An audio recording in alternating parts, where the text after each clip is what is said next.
Bonjour à tous. Ça fait un petit moment que j'avais envie de vous faire une vidéo sur les crises de panique, les crises d'angoisse.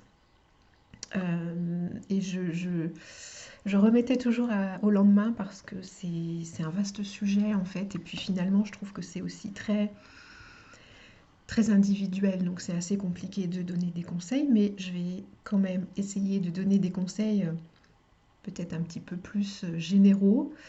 Et je vais faire un article où je mettrai un peu plus de détails aussi pour vous aider à trouver ce qui vous convient et à mettre en place des choses.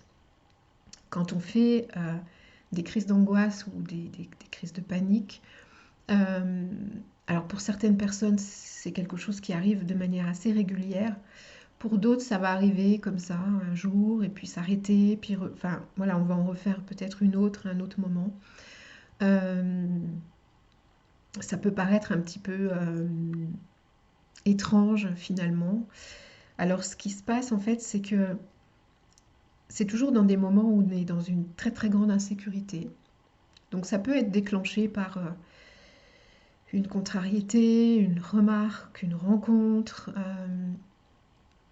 une odeur, parce qu'en fait finalement ça peut être une, une ancienne situation, une ancienne blessure peut-être, qui est réactivée et qui va faire que tout notre système va se, se- s'activer en fait dans ce genre de crise d'angoisse. Il y a beaucoup d'activités dans le corps déjà. Ici, c'est la panique totale, hein. On n'arrive plus à raisonner, on n'arrive plus à se poser, on n'arrive plus à, oui, à se dire c'est bon, calme-toi, ça marche pas. Et dans le corps, on a la fréquence cardiaque qui augmente, la pression artérielle qui augmente. On peut respirer, soit on a du mal à respirer parce que ça serre ici, soit on va respirer beaucoup plus vite. En général, on respire ici en haut, on se sent bloqué, on se sent enfermé et on a l'impression qu'on va mourir en fait, hein. On peut avoir l'impression qu'on va faire une crise cardiaque, avoir un infarctus. On peut tomber dans les pommes parce qu'il y a une hyperventilation. Enfin, c'est la panique totale, c'est vraiment l'urgence absolue. Et le corps et le système nerveux nous envoient ce signal que c'est une urgence absolue, qu'on est en danger, alors qu'en fait, voilà, on a peut-être juste pensé un truc, on a peut-être eu une remarque, parfois il se passe rien de spécial, donc on n'est pas en train de se faire attaquer par un lion, et pourtant tout s'est mis en alerte générale. Euh, donc encore une fois, ça peut être quelque chose qui a été réactivé, dont on n'a pas forcément conscience, dont on se souvient pas forcément non plus. Ça peut être aussi parce qu'on est en état de stress chronique.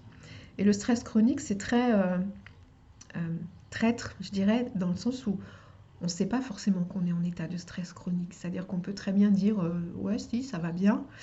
Et en fait, on a un taux de cortisol très important. Euh, on est tout le temps en alerte en fait. Et on n'arrive plus à se poser réellement. Notre corps ne se pose plus. Alors le souci de tout ça à long terme, c'est que il peut y avoir une inflammation très importante, donc il y a des douleurs dans le corps qui vont être là de plus en plus. Il peut y avoir des problèmes au niveau cardiovasculaire, au niveau du foie, au niveau de l'estomac. Enfin, il y a plein de choses à long terme qui peuvent installer des symptômes et ça devient de plus en plus lourd en fait. Donc là, les conseils que je vais vous donner, ça peut être à la fois au moment où vous sentez qu'il y a une crise d'angoisse qui arrive, mais dans l'idéal, en fait, il faut évidemment installer une routine. Et plus vous allez installer une routine, plus vous allez faire des exercices tous les jours, ne serait-ce que 5 minutes par jour, plus vous allez pouvoir dire en fait à votre corps et du coup à votre système nerveux que tout va bien, que vous êtes en sécurité. Parce que c'est vraiment ce sentiment d'insécurité qui peut être permanent si on est en stress chronique ou qui peut se déclencher comme ça pour différentes raisons qui déclenchent ces crises d'angoisse, ces crises de panique. Donc plus vous allez dire à votre système, c'est ok, tout va bien, je suis en sécurité, moins vous allez faire de crises d'angoisse, elles vont même complètement disparaître en fait.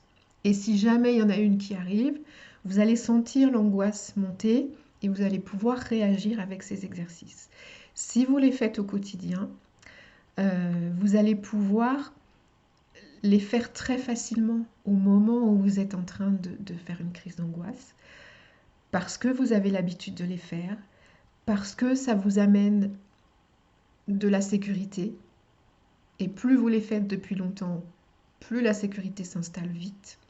Et la crise d'angoisse, en fait, elle ne va pas se développer. Ça retombe comme un soufflet, en fait, vraiment. Par contre, le truc, c'est qu'effectivement, il faut le faire tous les jours. Dans l'idéal, c'est même plusieurs fois par jour, hein, soyons honnêtes. Mais déjà, tous les jours, 5 minutes, vous allez voir des gros changements. Et ça, c'est vrai, moi, je suis passée par là, je connais plein de gens qui sont passés par là, donc c'est pas, je suis pas en train de vous raconter des histoires. Par contre, c'est vrai que moi, j'ai été assidue. Il y a un exercice dont je vais vous parler, que j'ai fait absolument tous les jours, tous les jours, tous les jours pendant plus d'1 an, et que je refaisais même plusieurs fois par jour si jamais j'étais pas bien, si je vivais des choses difficiles. Systématiquement, je le faisais et je le faisais plus longtemps que 5 minutes dans ces cas-là.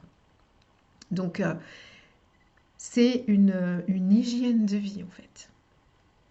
Mais je ne suis pas là du tout pour vous culpabiliser, hein, surtout que ça n'arrange rien de culpabiliser, au contraire. Mais il y a une vraie différence si vous vous accordez ce temps. C'est pour vous que vous le faites, évidemment. Alors vous pouvez aussi en discuter avec vos proches et faire les exercices avec eux. Et comme ça, le jour où vous faites une crise d'angoisse, ils vous encouragent aussi, ils vous aident. Ce qui fait que vous allez beaucoup plus rapidement stopper la crise d'angoisse. Parce que vous allez être soutenu. Parce qu'évidemment, on a besoin aussi d'être soutenu. Alors il y a des personnes qui peuvent avoir besoin de s'isoler dans ces moments-là pour pouvoir gérer et redescendre la pression et stopper la crise d'angoisse. D'autres qui vont avoir besoin de soutien. Donc tout ça, c'est à prendre en compte.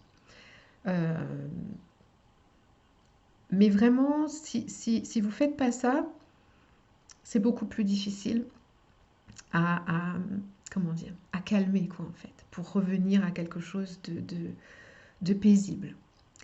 Donc, ces exercices vont ramener de la sécurité. Voilà. Il faut savoir que, en fait, si on est en stress chronique, je vous parlais de tous les symptômes qui se développent dans le corps au fil des années, des mois, des années, mais il peut y avoir aussi des peurs qui apparaissent. Moi, j'ai eu une période où j'étais en stress chronique et je ne le savais pas forcément, donc je réagissais beaucoup à tout. Donc c'était une horreur, mais en plus, je me suis mise à avoir des peurs. Il y a des jours où je ne pouvais pas prendre la voiture. Ça m'était impossible. Il y a des jours où si je savais que je devais aller à tel endroit en voiture, ça m'était impossible de prendre l'autoroute, par exemple. Ça m'était impossible de passer par tel chemin. Ça m'était impossible d'imaginer qu'il allait falloir que je trouve une place pour me garer à un endroit où c'était toujours compliqué. En fait, quand on est dans un stress comme ça qui est important, bah, tout est compliqué en fait. Tout ramène du stress et on est déjà dans un niveau de stress qui fait que si on met juste un tout petit peu, une petite goutte d'eau, on ne peut pas, c'est pas possible. Donc j'ai eu une période aussi où je ne pouvais plus approcher les chevaux. J'étais terrorisée, je ne pouvais pas monter sur un cheval. Je pouvais sauter en route, tellement j'avais l'impression que j'allais mourir en fait. Donc je me suis libérée de tout ça. Et en même temps, j'écoute. C'est-à-dire que si à un moment donné, j'ai une peur qui revient, s'il y a un stress qui est là, hop, je fais les exercices. Alors, parmi les exercices, il y en a un par exemple, qui regroupe plusieurs exercices, c'est la respiration. La respiration, chez moi, ça marche très très bien. Mais parce que je l'utilise depuis des années. Et en étant prof de yoga, dans les cours de yoga, on travaille avec la respiration, on fait les mouvements en suivant la respiration. Donc j'ai l'habitude en fait d'utiliser la respiration. Il y a différents exercices qui existent, qui sont très bien. Vous avez la cohérence cardiaque. Mais ça, c'est à faire 5 minutes, 3 fois par jour. pour que vraiment tout votre système nerveux, voilà, s'apaise, que votre corps s'apaise. Donc ça prend du temps, 3 fois 5 minutes. Mais le jour où vous faites une crise d'angoisse, vous pouvez mettre une vidéo, il y en a plein sur internet, avec donc ce rythme en fait que vous devez avoir pendant la respiration, pendant 5 minutes. Et ça va vous permettre de stopper la crise d'angoisse. Si vraiment vous vous concentrez sur cette petite courbe en fait qui est dessinée sur les vidéos. Mais si vous faites ça déjà chez vous, ce sera plus facile le jour où vous faites une crise d'angoisse. Sachant qu'en même temps, quand j'étais en formation de professeur de yoga, notre formateur nous disait toujours que moi, dans l'enseignement que j'ai reçu, on ne demandait pas aux gens de respirer d'une certaine manière. Pendant plusieurs mois, en fait, on leur demandait juste d'observer comment ils respiraient, de prendre conscience de comment ils respiraient, à quel rythme, à quel endroit, comment ça bouge, est-ce que c'est fluide, est-ce que c'est agréable, confortable, etc. Juste observer ça.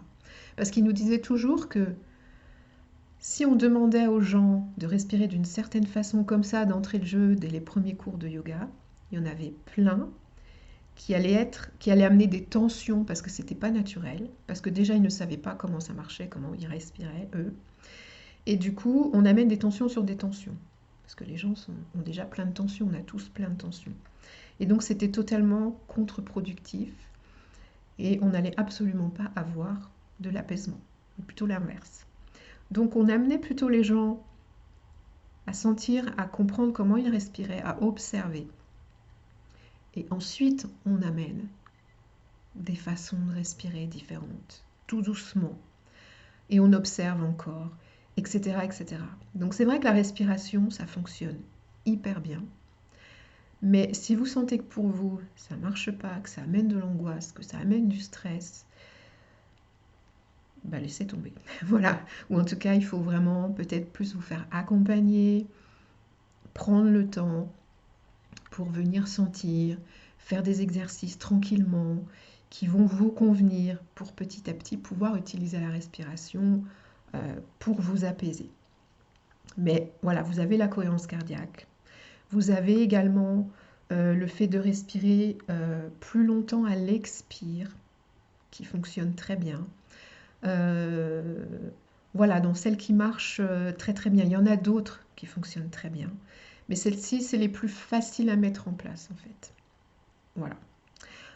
Vous avez ensuite quelque chose qui peut être intéressant à faire quand vous sentez que la crise commence, c'est de vous masser, de vous toucher en vraiment vous focalisant sur ce que vous êtes en train de faire. C'est-à-dire que si vous vous massez, vous vous touchez, et puis qu'en même temps c'est la panique totale là-haut, ça ne sert à rien, ça ne marchera pas. Si vous vous touchez en vous disant là, je suis en train de toucher mes doigts, vous concentrez sur vos sensations, là je touche le poignet, là je suis sur les joues, c'est chaud, mes mains sont froides, etc. Ça va vous ramener dans le corps en fait. Parce que quand on fait une crise d'angoisse, on n'est plus dans le corps, hein. On est là-haut, ça mouline et on s'en va en fait. Et ce qui fonctionne, c'est de pouvoir revenir ici et maintenant. Parce qu'en fait, quand on fait une crise d'angoisse, comme je disais tout à l'heure, c'est un peu comme si on allait se faire bouffer par un lion. Il y a un système d'alerte qui se met en place, alors qu'en fait, on est juste là assis derrière un ordinateur, par exemple. On ne va pas se faire bouffer. On peut avoir peur pour ses enfants, alors qu'en fait, ils sont à l'école, tranquilles, il ne se passe rien. C'est le système qui s'emballe. C'est notre insécurité qui nous amène cette panique. Donc, si on revient dans le corps et donc à ce qui se passe ici et maintenant, on s'aperçoit que tout va bien. Et on dit au système tout va bien. Voilà. Donc, le fait de se masser, de se toucher, en se focalisant vraiment sur nos sensations, sur les endroits que je touche. Là, je touche l'avant-bras. Là, je touche le coude. Voilà, je remonte, là c'est mon cou, c'est tout froid, c'est tout chaud, ça fait du bien, j'aime pas trop, ça me fait des frissons, etc. Ça vous ramène dans le corps et ça permet de- de- d'arrêter l'emballement en fait. Ça vous ramène ici et maintenant. Voilà. Donc moi j'aime bien ça. Et ça va mieux marcher si vous le faites au début parce que voilà, encore une fois, au moment où ça s'emballe de plus en plus, ça devient compliqué.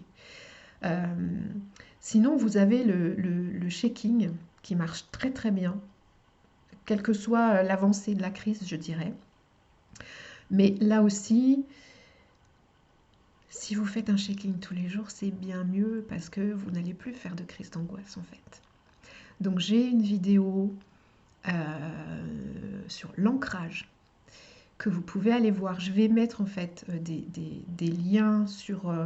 je crois que j'ai fait des vidéos aussi sur la respiration. Je mettrai des liens là-dessus. Je mettrai tout ça aussi dans l'article que je vais faire. Mais l'ancrage, c'est justement la sécurité en fait. Plus on est ancré, plus on est en sécurité. C'est un pilier, c'est un soutien. Donc du coup, si vous faites ce que je donne comme exercice dans cette vidéo d'ancrage, si vous faites le shaking, alors on n'est pas forcément ancré quand on fait le shaking, mais on revient dans le corps, donc on revient à l'instant présent, on revient à ses sensations, et en même temps, avec le shaking, on libère toute cette énergie qui est très importante quand il y a une crise d'angoisse, hein, je disais, il y a une panique, il y a un emballement, il y a beaucoup, beaucoup d'énergie. Et en faisant le shaking, on libère cette énergie en fait, on la laisse partir. C'est le corps qui va exprimer cette énergie et du coup ça va moins s'emballer là-haut. Et là aussi on va pouvoir redescendre. Euh, je vois souvent des shakings que je trouve a priori pas efficaces, mais voilà, je sais pas, moi je fais pas comme ça. C'est plus énergique, je dirais, et surtout c'est le corps qui fait. C'est pas. En fait, si vous faites le shaking en disant, alors là, je vais bouger le bras, puis là, je vais bouger l'autre bras, et puis la jambe, puis machin, c'est pas la même chose que si vous bougez effectivement, donc ça se fait plutôt debout. Mais voilà, si vous êtes assis, que vous pouvez pas trop bouger, bah faites-le assis, c'est pas un problème. Mais sinon, vous êtes debout, vous pliez les jambes et vous commencez à bouger en faisant, ça fait un peu ressort au niveau des jambes. Vous bougez, vous bougez, vous bougez, et en fait, assez rapidement, c'est votre corps qui va bouger tout seul. C'est-à-dire que vous avez initié le mouvement, et au bout d'un moment, ça bouge tout seul. Vous allez bouger, bouger, bouger. Vous n'avez pas besoin de sauter. Vous avez les pieds, au contraire, bien au sol, bien ancrés. Et vous laissez votre corps bouger et sortir toute cette énergie. Et vous soufflez en même temps. Vous soupirez, vous pouvez crier éventuellement. Alors évidemment, si vous êtes tout seul ou si vous êtes avec les personnes de votre famille qui sont là en soutien, vous pouvez faire ça ensemble. La crise d'angoisse, elle va s'arrêter, logiquement. Mais encore une fois, si vous faites ça tous les jours, alors là, vous ne ferez plus de crise d'angoisse. Et le jour où vous en faites une, si vous faites le shaking, la crise d'angoisse va s'arrêter beaucoup plus vite. Parce que vous savez faire, parce que ça vous met en sécurité, parce que vous savez que ça vous fait du bien en fait. Donc ça, en fait, ça permet de sortir les émotions, de sortir cette énergie qui est en surplus, mais de revenir aussi dans le corps, de revenir dans le moment présent. Revenir dans le corps, c'est ça, c'est revenir dans le moment présent. Et du coup, on quitte cette idée que je vais me faire bouffer par un lion. Je donne toujours cette idée, ça paraît absurde, mais en fait, s'il y a un emballement, c'est ça. C'est ce système nerveux, il est fait pour nous protéger. C'est une protection, c'est de la survie en fait. Il faut que je me protège. Donc, ça nous prépare à fuir en fait. Voilà, ça se met tout en action pour qu'on ait plein d'énergie dans les muscles pour qu'on puisse fuir, se sauver. Et cette énergie, on peut l'utiliser par exemple pour le shaking. Ce que moi j'aime beaucoup et que j'ai utilisé pendant très très longtemps, c'est aussi le mouvement spontané. C'est-à-dire que vous vous mettez debout.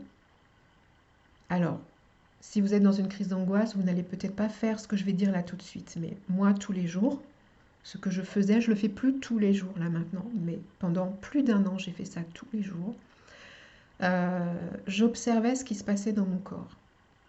Donc debout, j'observais si j'avais chaud, si j'avais froid, s'il y avait une tension, Si je me sentais aussi triste, énervée, des fois on se lève le matin, on n'est pas bien, on a envie de rien, on a envie d'aller se coucher, ou on est contrarié, on n'a pas envie de vivre cette journée, euh, on peut être en colère, enfin bon, voilà, on peut vivre toutes sortes de choses, vous le savez très bien.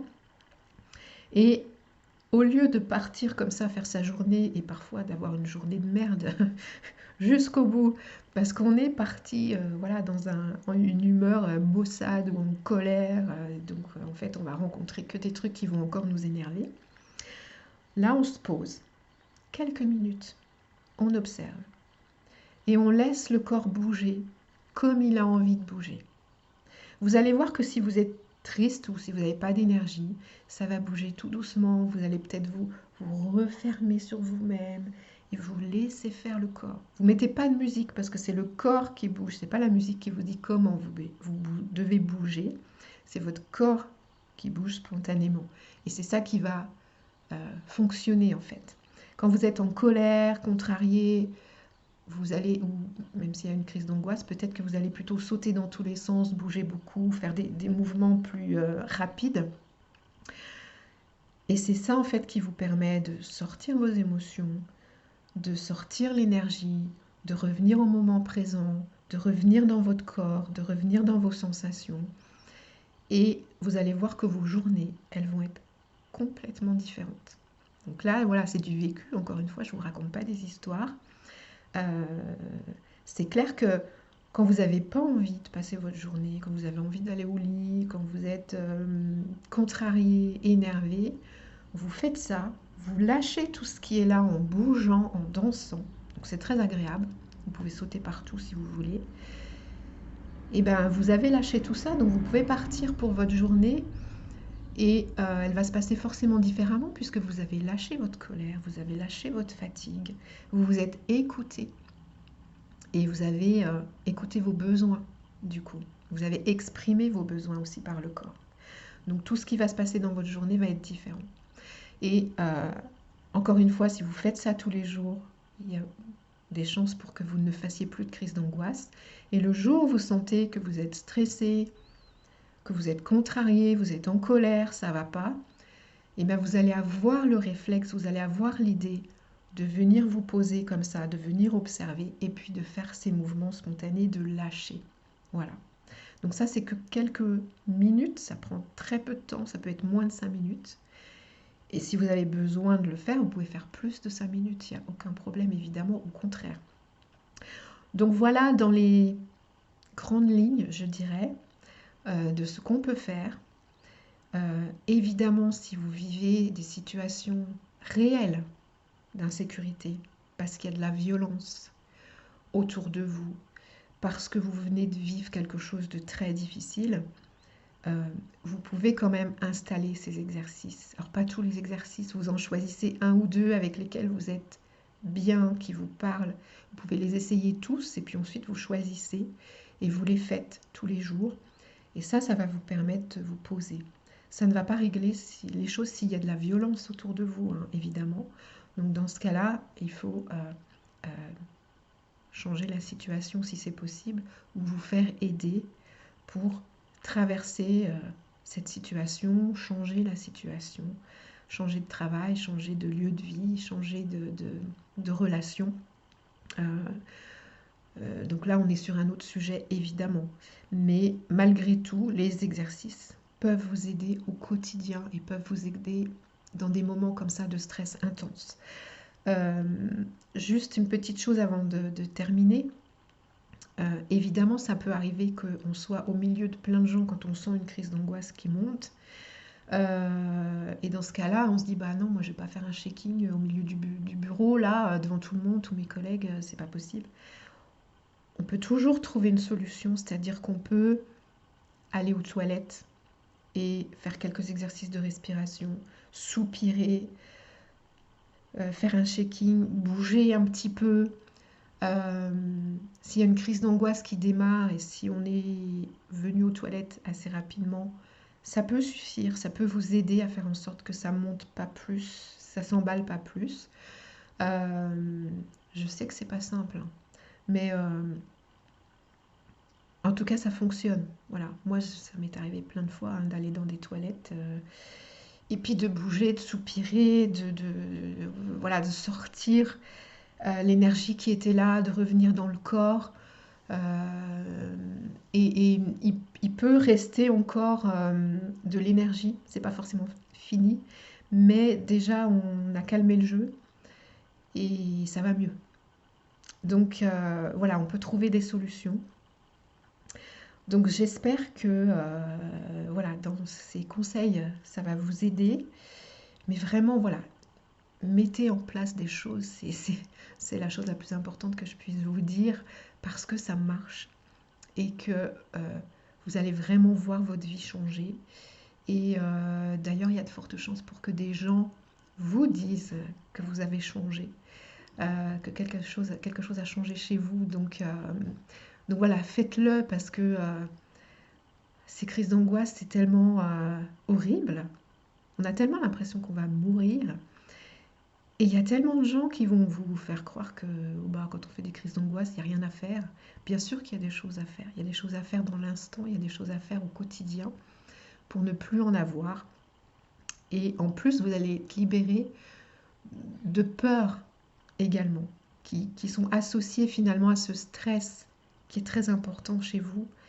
Et quand vous serez en sécurité, ces peurs vont s'apaiser également. Voilà. Donc, vous allez faire du bien à votre corps, vous allez faire du bien à votre tête, vous allez faire du bien à tous ceux qui sont autour de vous aussi, en étant beaucoup plus en sécurité. Puis c'est tellement important, enfin c'est la base. Voilà, c'est un de nos besoins de base avec le fait de manger et de boire. Donc, prenez soin de vous, essayez ces exercices et bah, racontez-moi aussi. Vous pouvez me raconter ce qui se passe chez vous et ce que vous avez essayé, ce qui marche pas. Je vous lirai avec plaisir et je vous répondrai également. À très bientôt.